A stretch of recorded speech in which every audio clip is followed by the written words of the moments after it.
সাতকানিয়া থানায় এই বিকাশের এজেন্ট ব্যবসায়ী যে জনৈক জামাল, ওনার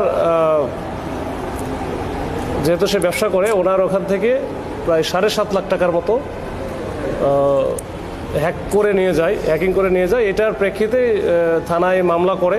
পরবর্তীতে এটা আমরা আবার তাদের কাছ থেকে, বাদীর কাছ থেকে বিস্তারিত আমরা শোনার পরে আমাদের কাছে মনে হয়েছে যে এই ধরনের বিষয়গুলো আমাদের আসলে খুব বেশি অনেকেই হয়তো আমরা গুরুত্ব দেই না, বা এরকম তো অহরহ ঘটনা কিন্তু ঘটে যায়, কিন্তু আমরা কিন্তু খুব বেশি গুরুত্ব দেই না। সেটাই কিন্তু আমরা একটু টেস্ট কেস হিসাবে এই জেলা গোয়েন্দা শাখা, তো আমরা এটা যদিও সাতকানিয়া থানার মামলা, কিন্তু আমরা এটা পরবর্তীতে জেলা গোয়েন্দা শাখায় নিয়ে আসি এবং জেলা গোয়েন্দা শাখার একটা টিম এটা মূলত কাজ শুরু করে।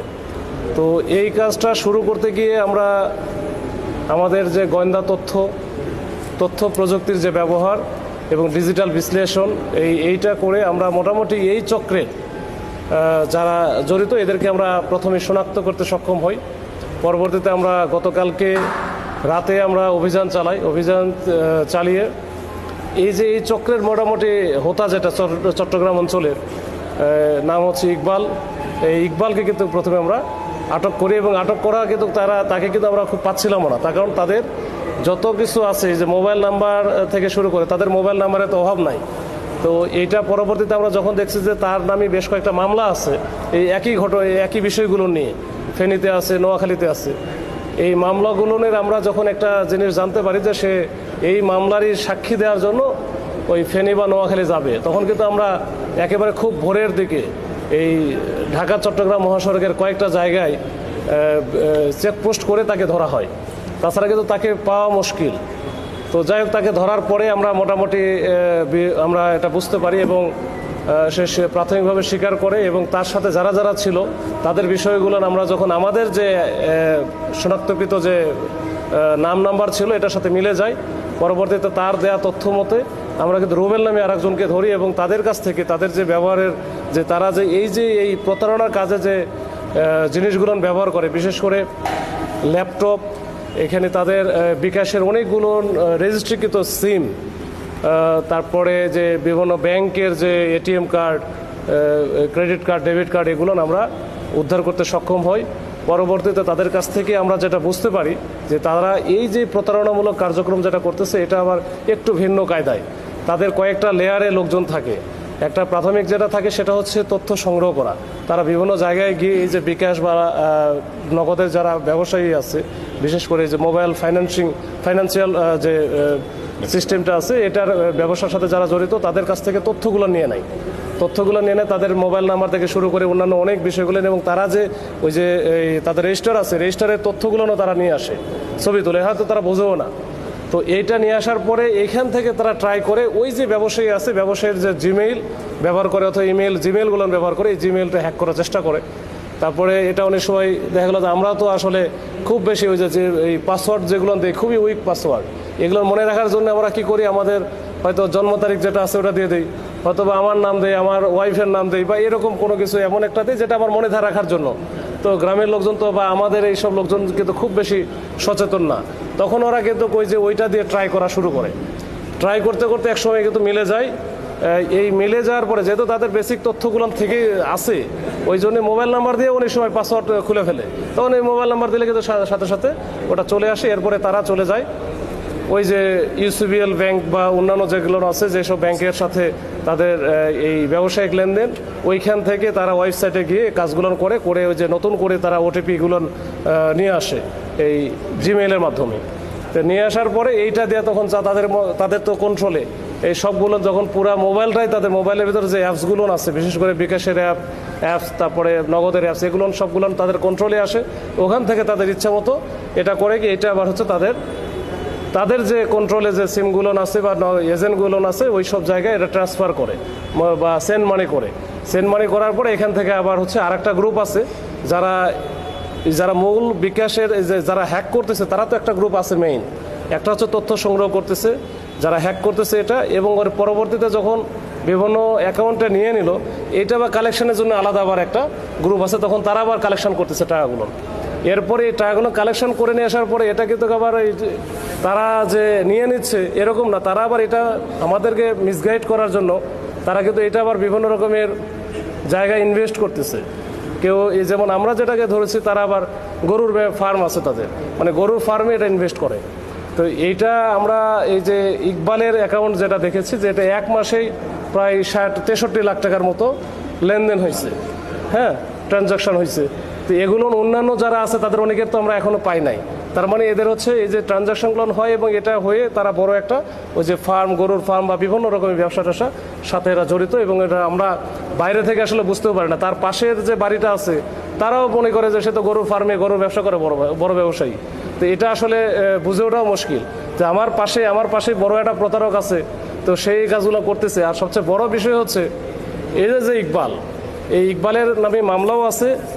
সে যে হ্যাকিং করে, এই যে বিষয় এত, এই ইন্টারনেট বা এই ডিজিটাল বিষয় সম্পর্কে এত বেশি জ্ঞান, এটা তার কিন্তু সে কিন্তু শিক্ষিত খুব বেশি না, মানে এসএসসি পাস করে নাই। তারপর ধরলাম হচ্ছে ক্লাস 8 বা 9 পর্যন্ত পড়াশোনা করছে, মোটামুটি বোঝে, ইংরেজি বোঝে, বাংলা বোঝে, হয়তো বোঝে। সে কিন্তু এই কাজগুলো করতেছে।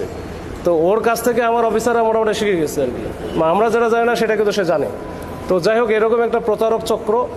তো এই প্রতারক চক্র তারা বিভিন্ন কৌশলে এই যে প্রতারণা কাজ করে যাচ্ছে। এটা শুধু আমাদের এখানে না, এটা সারা বাংলাদেশে কিন্তু তারা করতেছে।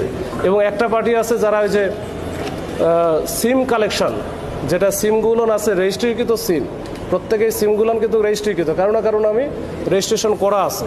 দেখা গেলো যে আমরা যেখানে পাইছি, যে চক্রকে পাইছি, এদের সবগুলো সিম রেজিস্ট্রেশন করা বগুড়ার কিছু লোকজনের নামে, যারা হয়তো জানেই না তাদের নামে এই সিমগুলো ব্যবহার হচ্ছে বা এটা হয়েছে। তো এই যে তাদের কয়েকটা লেয়ারে তাদের লোকজন আছে, একটা তথ্য সংগ্রহ করা, আর একটা মেন হ্যাকিংয়ের সাথে কাজ করা, আর একটা হচ্ছে সিম সংগ্রহ করতেছে, আর একটা হচ্ছে চক্র ওই যে টাকাগুলো কালেকশন করতেছে, আর শেষের চক্র হচ্ছে ইনভেস্ট করতেছে। তার মানে এদের কিন্তু খুবই অর্গানাইজড ওয়েতে এই ক্রাইমগুলো হচ্ছে। তো এটা এই জন্য এটার একটু গুরুত্ব বোঝানোর জন্য এই জায়গায় এটা আমরা আসলে একটু মনে করলাম যে এটা একটু সবাইকে একটু জানায় দেই। এর সাথে সাথে আমাদের মানে আমরা মনে করি যে কিছু কিছু বিষয় আছে যেগুলো যারা সোশ্যাল মিডিয়া এক্সপার্ট বা যে ডিজিটাল দিক দিয়ে এক্সপার্ট, তারা আরও ভালো বলতে পারবে। তবে আমাদের তরফ থেকে কিছু নির্দেশনা আছে যেগুলো হয়তো আপনারা যদি একটু ফলো করেন, সেক্ষেত্রে দেখা যাবে যে আমাদের এই ভাই যেটা যে জামালউদ্দিন সাহেব, ওনার যে 7.5 লাখ টাকা চলে গেল, বা অনেকেরই এইভাবে বিকাশ প্রতারণা বা বিভিন্ন প্রতারণার মাধ্যমে তাদের টাকাগুলো চলে যাচ্ছে, সে তারা বুঝতেওছে না। তো ইভেন তাদের কাছ থেকে ওটিপিও নেয় না, এটা সরাসরি হ্যাকিং করে নিচ্ছে। তো এই বিষয়গুলো নিয়ে করে এটা প্রতিরোধের জন্য ছোট দুই একটা জিনিসগুলো আমরা 2-4টা বলবো, এটা আপনারা একটু প্রচার করেন, তাহলে এটা দেখা গেলো অন্যান্য যারা আছে তারা হয়তো এই প্রতারণা থেকে রেহাই পাবে, যারা বিশেষ করে এই যে মোবাইল ফাইন্যান্সিং যে বিজনেস আছে এটার সাথে যারা জড়িত। তো এটার আমি কয়েকটা একটু বলি। একটা হচ্ছে যে আমাদের যে জিমেলগুলো আছে বা সামাজিক যোগাযোগ মাধ্যম, যেমন আমাদের ফেসবুক আছে বা অন্যান্য যে আইডিগুলো আছে, এগুলো হচ্ছে পাসওয়ার্ডগুলো একটু অবশ্যই যেন একটু শক্তিশালী হয়। সেটার জন্য ওই যে আমাদের মতো করে নাম, ওয়াইফের নাম বা ওই যে মোবাইল নাম্বার বা একেবারে ওই যে জন্ম তারিখ দিয়ে যেন আমি না দিই, এটার জন্য একেবারে শক্তিশালী পাসওয়ার্ডটা আলাদা করে যেন দেওয়া হয়। তো এরপরে হচ্ছে যেটা ওই যে 2 স্টেপ অথেন্টিফিকেশন একটা আছে, ওইটা কিন্তু আমরা ফলো করি না, আমরা একটা দিয়ে রাখি। তো 2 স্টেপ দিয়ে রাখলে যেটা হবে কি, এটা খুব সহজে এটা কিন্তু আপনার ভাঙতে পারবেন না। যদি ভাঙতে যায় সেক্ষেত্রে আরেকটা যেটা আছে অপশন, ওইখানে কিন্তু আপনার মেসেজটা চলে আসবে, আপনি বুঝতে পারবেন যে কেউ ট্রাই করতেছে। তো ওই জন্য 2 স্টেপ অথেন্টিফিকেশনটা চালু করে রাখেন, বা এটা আপনারা হচ্ছে যে সামাজিক যোগাযোগ, বিশেষ করে আমরা সবাই ফেসবুক ব্যবহার করি, তো এটা আমাদের করা দরকার। আর মেইলে যে জিমেল যেটা ব্যবহার করতেছি, এখানে মেইল ফরওয়ার্ডিংয়ের অপশনটা চালু আছে কিনা ওইটা একটু পরীক্ষা করতে হবে, না হলে ওইটা বুঝতে পারবেন না। এরপরে ওটিপি বা অন্যান্য যেগুলো পিন বা যেগুলো আছে, এগুলো তো অবশ্যই কারোর সাথে শেয়ার করবেন। এটা তো আমরা সবাই জানি যে আমরা যেন ওই পিনগুলো বা ওটিপিগুলো যেটা আসে, এটা কারোর সাথে আমরা যেন শেয়ার না করি।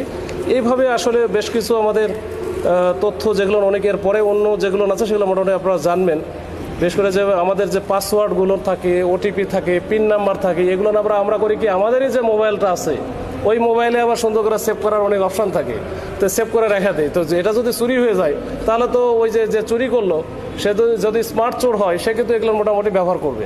তো ওই জন্য এটা কিন্তু ওইখানে রাখাও ঠিক হবে না। এটা রেখে দেন আপনার কোনো একটা জায়গায়, বাসায় রাখেন, একটু মনে রাখেন, একটু মেমোরাইজ করে রাখেন, যেন এটা আমার অন্য কেউ বুঝতে না পারে। তো তো এই জিনিসগুলো নিয়ে একটু সচেতন হলে তাহলে হয়তো এই ধরনের ক্রাইম যেগুলো আছে এখান থেকে আমরা আপাতত নিস্তার পাবো।